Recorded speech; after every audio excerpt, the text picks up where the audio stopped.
Ya pokoknya 25 malam SK-nya datang, 26 kita pelantikan. Ya.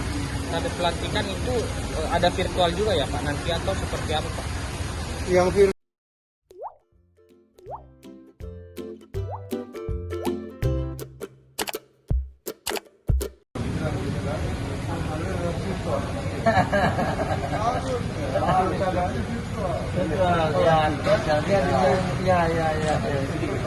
ya, jadi Pak Dirjen khusus diutus oleh Pak Menteri. Ya, yang inti saya mau sampaikan bahwa Pak surat kita untuk pelantikan hybrid itu direstui. Ya, jadi nanti pelantikannya di Makassar, di kota provinsi.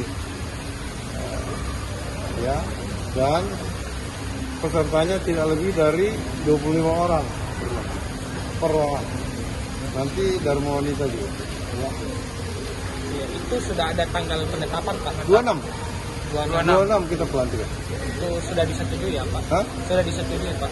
Ya pokoknya 25 malam SK-nya datang, 26 kita pelantikan. Ya. Sampai pelantikan itu ada virtual juga ya Pak nanti atau seperti apa Pak? Yang virtual yang di daerah, ya. Dari masing-masing di daerah menunggu. Yang kesini hanya bupati, wakil bupati, beserta seluruh ketua tim penggerak PKK. Jadi dilantik berpisah. Bertahap Pak ini ya Pak? Enggak, sekaligus. Dari sebelah. Ya. Nanti di mana lokasinya? Lokasi kantor gubernur.